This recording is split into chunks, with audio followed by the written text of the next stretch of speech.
Halina't silapit sa Diyos ng pag-ibig, at sa Kanya ay sumamba sa Diyos na ating Ama. Gawain mana at ating samahan ang Diyos ng buhay, Diyos na ating gabay. Halina't magsilapit sa Diyos ng pag-ibig, at sa Kanya ay sumamba sa Diyos na ating Ama. Sa ngalan ng Ama at ng Anak at ng Espiritu Santo. Amen. Sumayin niyo po ang Panginoon At sumayo rin. upang tayo maging marapat sa misang ito. Halina't magsisimula sa ating mga pagkakasala. Tayo pong lahat, inaamin ko sa makapangyarihang Diyos at sa inyo mga kapatid, na lubha akong nagkasala sa isip, salita at sa gawa, at sa aking pagkukulang. Kaya sinasamo ko sa mahal na Birheng Maria, sa lahat ng mga anghel at mga banal, at sa inyo mga kapatid, na ako'y panalangin sa Panginoong ating Diyos. Kaawaan tayo ng mapagmahal na Diyos, patawarin sa ating mga sala, at patnubayan hanggang sa buhay na walang hanggan. Amen. Panginoon, kaawaan mo kami. Panginoon, kaawaan mo kami. Kristo, kaawaan mo kami. Kristo, kaawaan mo kami. Panginoon, kaawaan mo kami. Panginoon, kaawaan mo kami. Iyuko natin ang ating ulo. Ibulong sa Panginoon ang ating intensyon.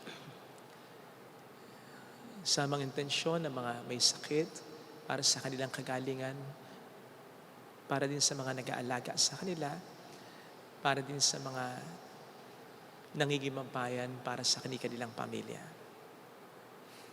Pagdasal natin ng mga tumutulong sa ating simbahan. Manalangin tayo. Ama naming makapangyarihan, ipagkaloob mong kami maging handa para sa Pasko ng pagkabuhay ng iyong anak, upang ang aming inakungkusang pagtitiis ay magbunga ng wagas na pagmamalasakit. Sa pamamagitan ni Jesucristo kasama ng Espiritu Santo magpasa wala hanggan. Amen.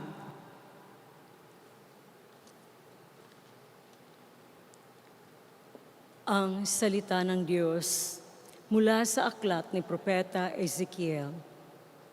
Sinabi ng Panginoon, kung ang isang taong masama ay tumalikod sa kanyang kasamaan, sumunod sa aking mga tuntunin, at gumawa ng mabuti, siya ay mabubuhay. Kakalimutan na ang lahat ng nagawa niyang kasalanan at mabubuhay siya dahil sa kabutihang ginawa niya sa bandang huli. Hindi ko ikasisiya ang kamatayan ng masama, sabi pa ng Panginoon.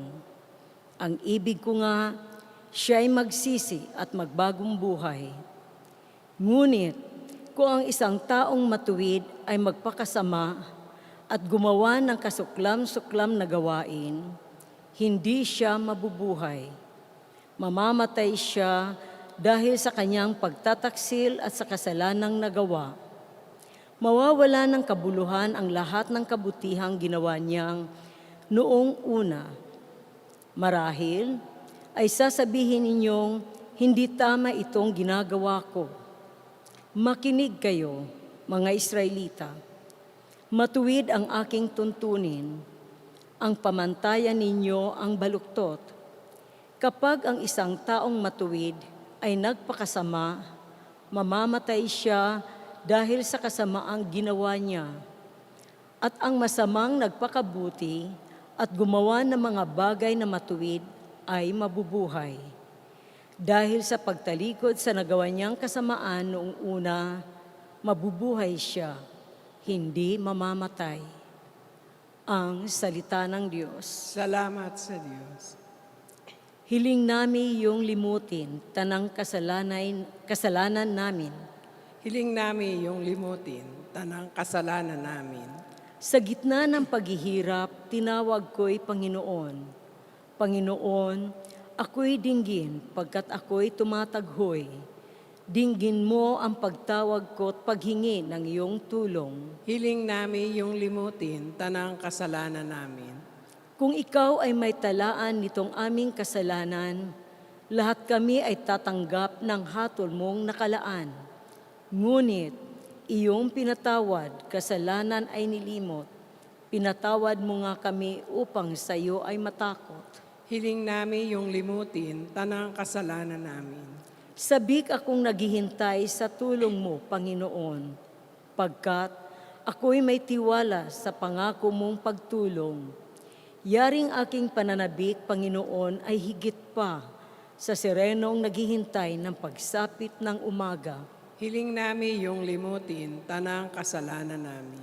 Magtiwala ka, Israel, magtiwala sa iyong Diyos. Matatag at di kukupas ang pag-ibig niyang dulot. Lagi siyang naghahandan sa sinuman ay tumubos. Ililigtas ang Israel, yaong kanyang mga hirang. Ililigtas niya sila sa kanilang kasalanan. Hiling namin iyong limutin, tanang kasalanan namin.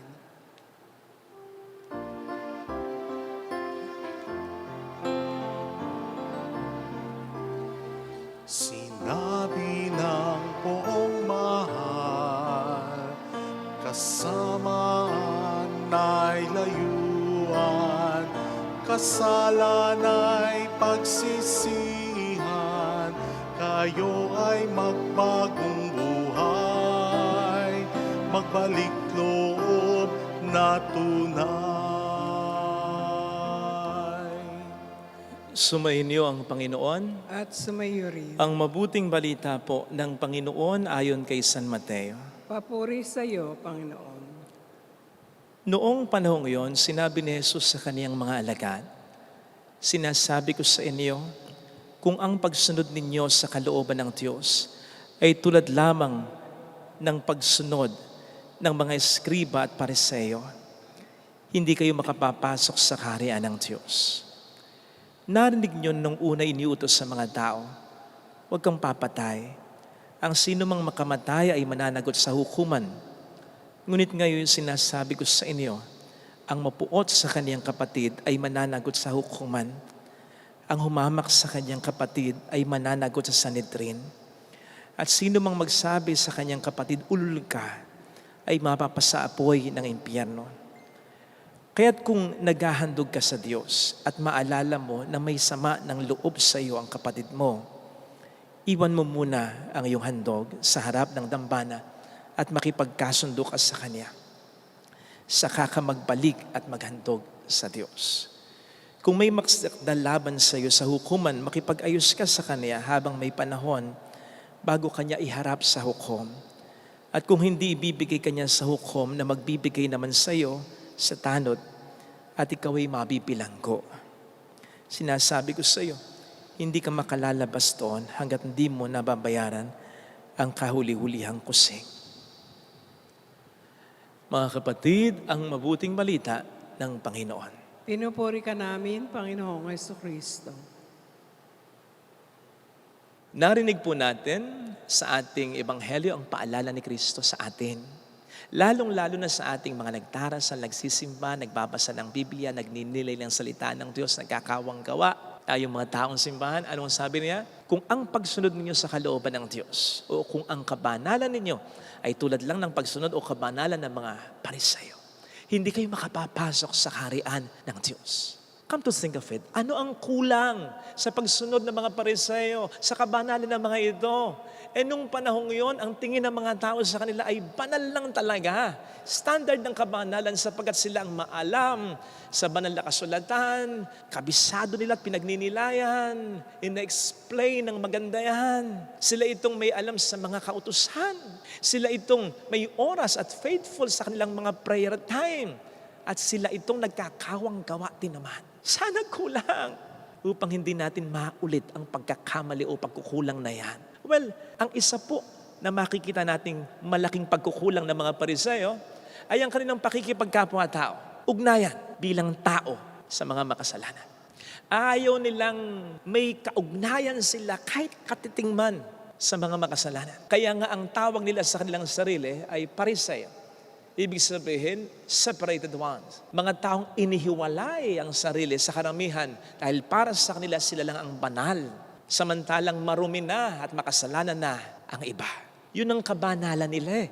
Pero yun nga ba ang kabanalan ng Diyos? In the first place, bakit magkakatawang tao sa makasalanang mundong ito ang Diyos na si Kristo? Kung gusto niyang ihiwalay ang kanyang sarili sa mga makasalanan. Bakit niya sasabing ang pinakalayunin ng kanyang pagkakatawang ng tao ay ang hanapin at iligtas ang mga makasalanan?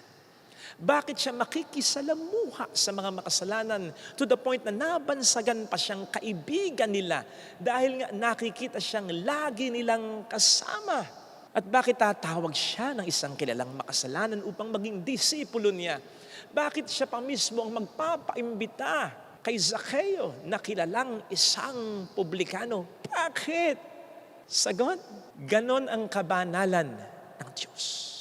Mahal niya, hindi lang ang mga banal, kundi pati na ang mga makasalanan. Mahal niya, hindi lang ang mga mabubuti, kundi pati na ang mga masasama. Kaya, hindi one-sided. Therefore, hindi kulang ang kabanalan niya. Kompletong kompleto. No wonder, ang sabi ng Panginoon sa Matthew 5:48, be perfect as your heavenly Father is perfect. Sa Tagalog, maging ganap kayo, maging kompleto, kumbaga ang kabanalan ninyo. Tulad ng Diyos amang ninyong nasa langit na ang kabanalan ay ganap o kompleto. Tapos, sasabihin niya sa Lucas 6:36, be merciful as your heavenly Father is merciful. Maging mahabagin kayo tulad ng mahabagin ninyong Ama sa langit. Na kung mapapansin po ninyo, halos isa lang talaga ang pagkakakonstruct ng mga pangungusap. Nagkaiba lang sa dalawang salita. Yung una, maging ganap. Yung pangalawa, maging mahabagin. Pero hindi nga kaya sinadya talaga ng Panginoon yan upang ipakita sa atin ang nag-iisang katotohanan kapag ang dalawang pangungusap na yan ay napag-combine. Ang katotohanan na ang kaganapan o kabanalan ng Diyos ay nasa pagiging mahabagin niya. The perfection of God, the holiness of God is in His compassion. Ang kumukumpletong kumbaga sa kabanalan ng Diyos ay yung pagiging mahabagin niya. Which I think basically makes sense. Because with compassion comes love, comes kindness, comes forgiveness, and other characteristics of God. Yes, indeed, He is totally other. He has no business with sin. He hates sin. Pero may pakikipag-ugnayan siya. May puso siya. May malasakit siya. May concern siya sa mga nagkakasala dahil ang concern niya ay ang pagbabago nila. Dahil kahit nagkasala sila, mahal pa rin niya sila. Yun ang nakita natin sa ating unang pagbasa. Therefore, kung gusto nating tularan ang kabanalan ng Diyos, kung gusto nating makumpleto pa sa awa at sa tulong ng Diyos ang ating mga ginagawang pagpapakabanal, magkaroon din tayo sana ng concern sa pagbabago ng mga makasalanan. Hindi yung tayo magiging mayabang. Ang iisipin natin, tayo na ang mas kinalulugdan ng Diyos. Tayo na ang mas mahal ng Diyos. Tayo na ang mas pinakikinggan ng Diyos. Huwag ganon. Hindi magiging ganap at kumpleto ang ating kabanalan pag nagkaganon. Dahil ang totoong kabanalan ay hindi dapat maglayo, kundi dapat mas maglapit pa sa atin, sa ating kapwa. Dahil ang pagmamahal sa Diyos ay pagmamahal sa kapwa. Kaya habang tayo mas napapalapit sa Diyos, dapat mas napapalapit din tayo sa ating kapwa. And yes, kahit sa mga alam nating nagkakasala, hindi siyempre para makisama, hindi siyempre para konsentihin sila, kundi para iparamdam pa rin sa kanila ang pagmamahal ng Diyos. In as much as yun naman talaga ang mas makapagpapabago sa kanila at hindi ang ating paglayo o ang ating panghusga. Kamakailan ay may nag-confide sa akin na isang ginang, iyak siya ng iyak. Dahil sobra na daw ang ginagawa at binibigay sa kanya ng sakit ng ulo ng kanyang anak. Father, yung anak ko, grabe. Nagkautang-utang ako dahil sa kanya. Naoperahan ako sa puso dahil sa kanya. Palagay ko nga namatay ang asawa ko dahil din sa consummation sa kanya. Father, hindi ko na alam ang gagawin ko sa kanya. Parang gusto ko nang sukuan siya. Sabi ko sa kanya, Nay, kompletohin mo pa sana ang pagiging nanay mo. Mahalin mo, hindi lang yung mga anak mong maganda, ang mga binibigay, pinapakita sa'yo.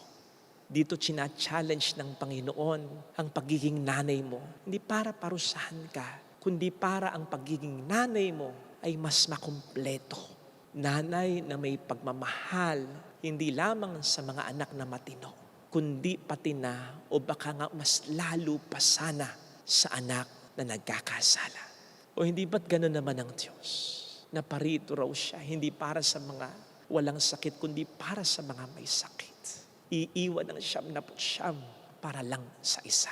Kaya kumpleto, ganap ang kabanalan niya. Matutunawa rin tayo sa Kanya. Yes, mahirap kasi nga naging comfort na natin yung ang mahalin lang ay yung maganda, yung maayos, yung mabuti. Pero mas nagiging kumpleto ang lahat kung mula sa katiwasayan sa ating comfort zone, isasagad pa natin ang lahat. Hindi tayo pinarurusahan ng Panginoon for that, kundi ay tinutulungan pa nga niya tayo upang ang ating kabanalan, kasama na dyan ang ating pagmamahal, ay mas maging ganap. Ito sana ang makita nating mensahe ng ating mga pagbasa sa araw na ito. Amen. Lagay natin ang ating kanang kamay sa tapat ng ating puso. Awitin natin. Alam kong may magagawa ang Diyos.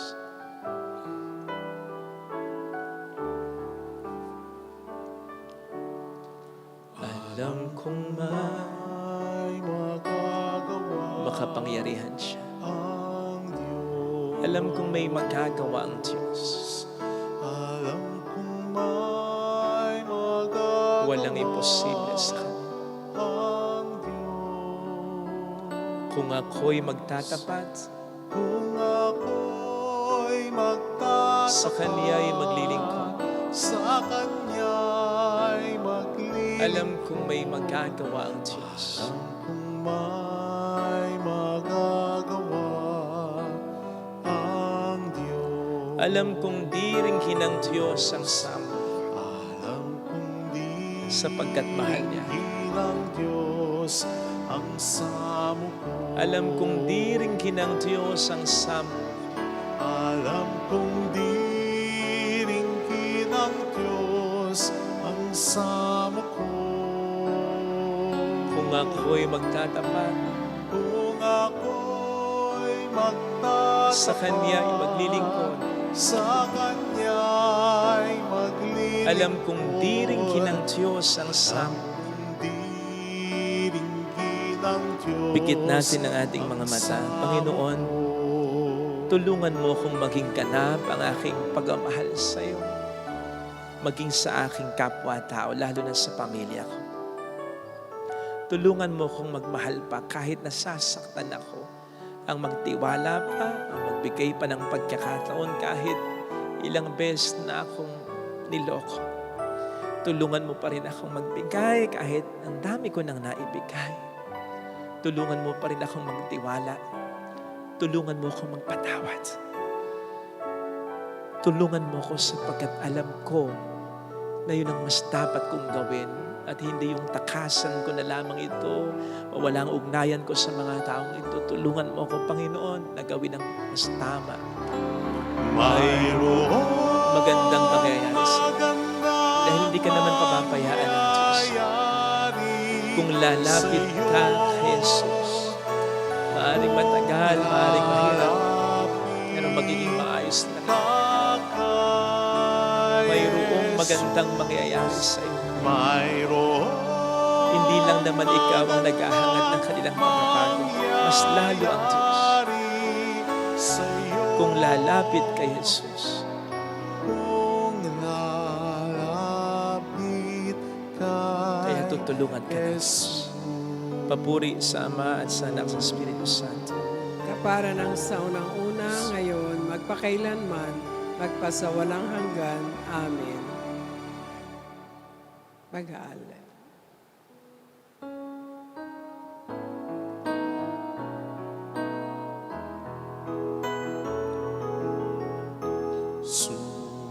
Sumasamo kami sa'yo, marapat inyaring alay.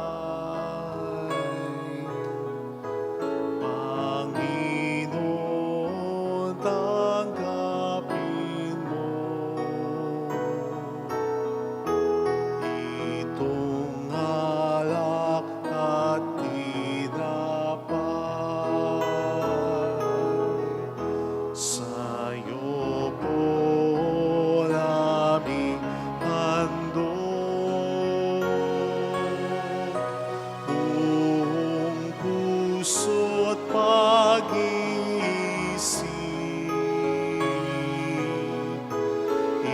Ilayo mo sa panganib at kupkupin sa pag-ibig.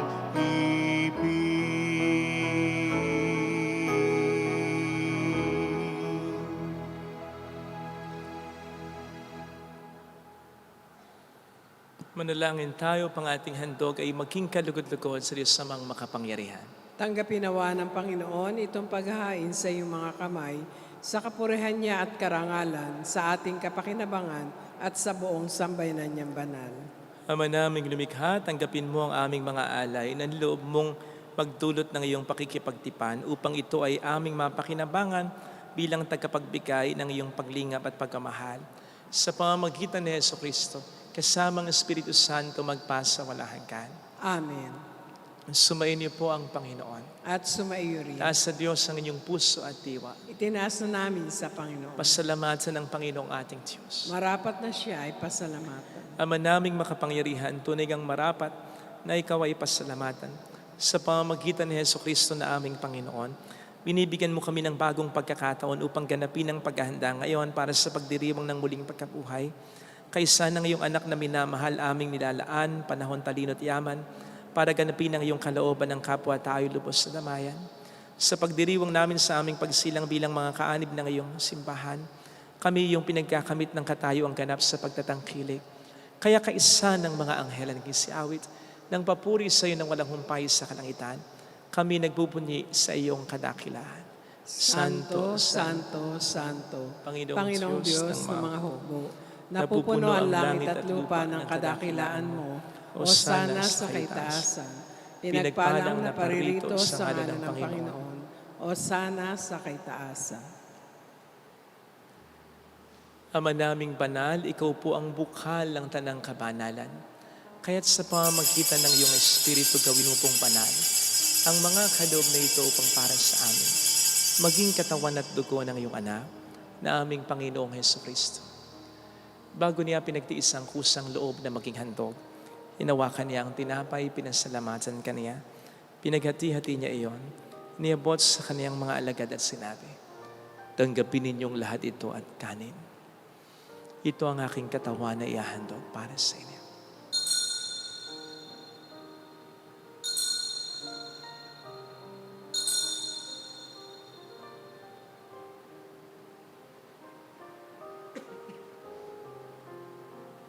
Kaya din naman nang matapos ang hapunan, nilawakan niya ang kalis. Muli kaniyang pinasalamatan. Niabot niya ang kalis sa kaniyang mga alagad at sinabi, "Tanggapin ninyong lahat ito at inumin. Ito ang kalis ng aking dugo, ng bago at walang hanggang tipan. Ang aking dugo na ibubuhos para sa inyo at para sa lahat. Sa ikapagpatawad ng mga kasalanan, gawin niyo ito sa pagkalala sa akin."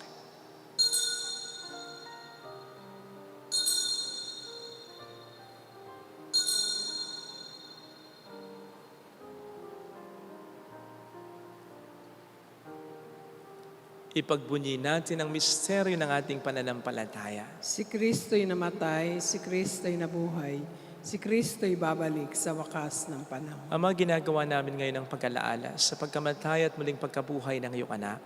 Kaya nialay namin sa iyo ang tinapay ng buhay at ang kalis ng kaligtasan. Kami nagpapasalamat dahil kami iyong minarapat at tumayo sa harap mo para maglingkod sa iyo.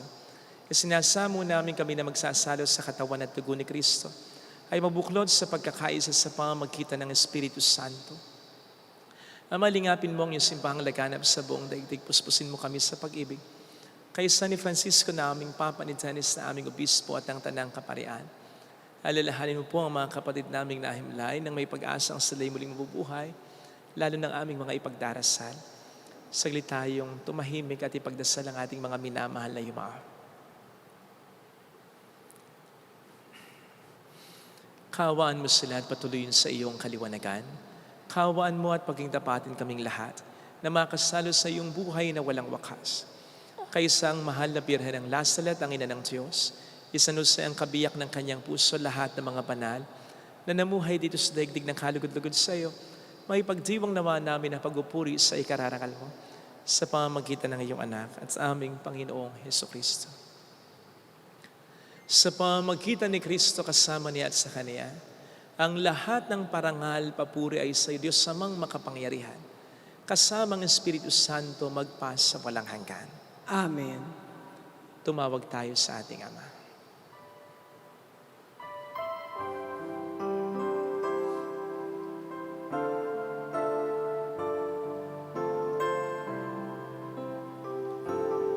Ama namin, sumasalangit ka, sambahin ang ngalan mo, mapasamin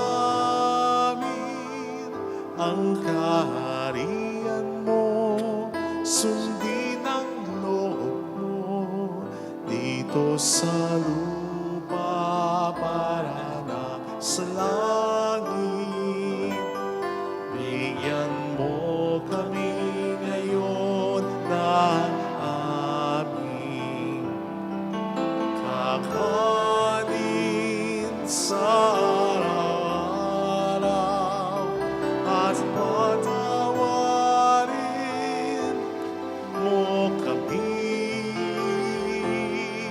sa aming mga sala para ng pagpapatawad namin sa nagkakasala sa amin, at huwag mo kami ipahintulot sa tukso at iadya mo kami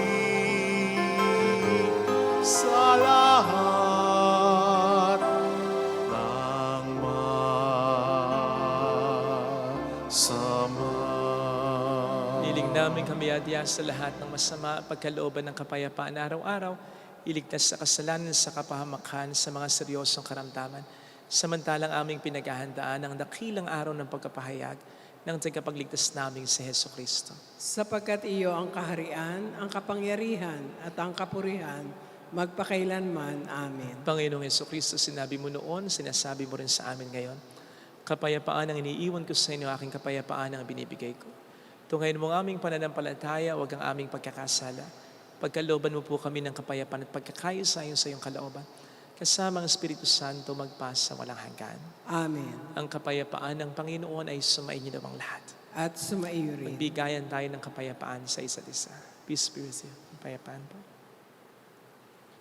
Kordero ng Diyos, nag-aalis ng mga kasalanan ng sanlibutan, maawa ka sa amin. Kordero ng Diyos, nag-aalis ng mga kasalanan ng sanlibutan, maawa ka sa amin. Kordero ng Diyos na nag-aalis ng mga kasalanan ng sanlibutan, ipagkaloob mo sa amin ang kapayapaan. Narito sa harap natin ng Panginoon ang ating buhay at kaligtasan. Mapalad tayong inaaniyahan. Panginoon, hindi ako karapat-dapat na magpatuloy sa iyo, ngunit sa isang salita mo lamang ay gagaling na ako.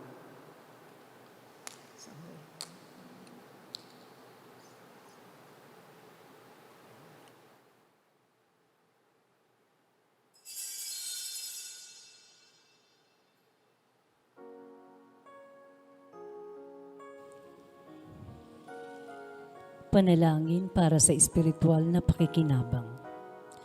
Panginoong Hesus, ako ay naniniwala na ikaw ay nasa kabanal-banalang sakramento. Iniibig kita ng higit sa lahat at ninanasa kong tanggapin ka sa aking kaluluwa. Sapagkat sa mga sandaling ito, hindi kita matatanggap sa sakramento. Tumuloy ka sa espiritu sa aking puso.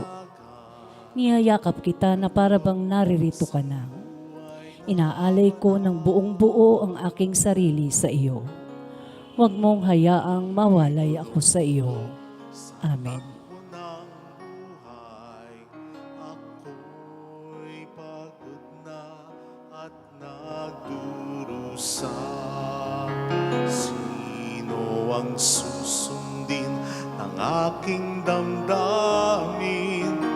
O Jesus na nagalay ng buhay na banal, bigyan mo ako ng pagkakataon, ialay ang aking pagbabago. Buhay na dakila, ito ang hiling ko, sabihin mo lamang at susunod ako. Bigyan mo ako ng pagkakataon, ialay ang aking pagbabago. Buhay na dakila, ito ang hiling ko, sabihin mo lamang, sabihin mo lamang, sabihin mo lamang at susunod ako.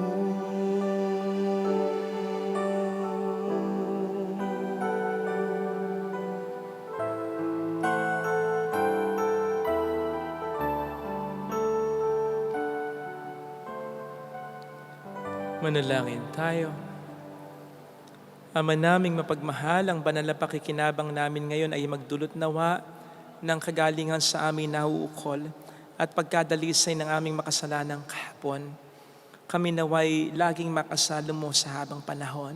Sa pamamagitan ni Jesucristo kasama ang Espiritu Santo magpasa walang hanggan. Amen. Holy Gods, Holy Mighty One, Holy Immortal One. Have mercy on us and on the whole Holy world. Gods, Holy Mighty One, Holy Immortal One. Have mercy on us and on the whole world. Holy Gods, Holy Mighty One, Holy Immortal One. Have mercy on us and on the whole world. Jesus, King of Mercy, We trust in you. alalahanin, Alalahanin, O mahal na Birhen ng Lazaret, ina ng pag-asa, ikaw ang nagpaalala sa aming magbalik loob sa Ama.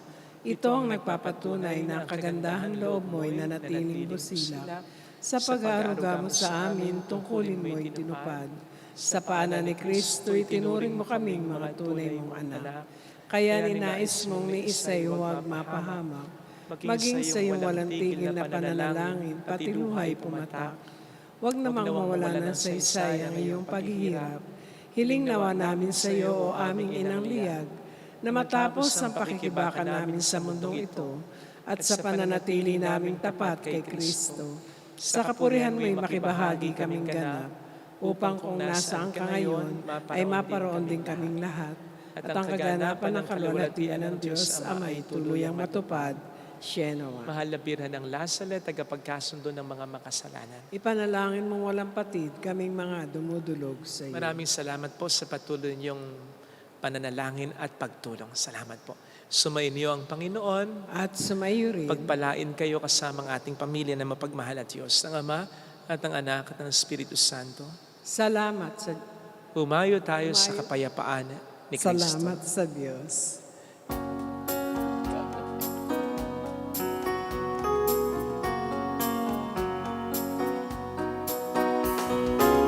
On this day, O Mother of our Lord, we sing you praise for lighting up our way. Your tears did soften up the hearts of men and they still do today. May our love for you bring comfort in your pain. On this day, O Mother of our Lord, we sing you praise for lighting up our way. Your tears did soften up the hearts of men and they still do today. May our love for you bring comfort in your pain.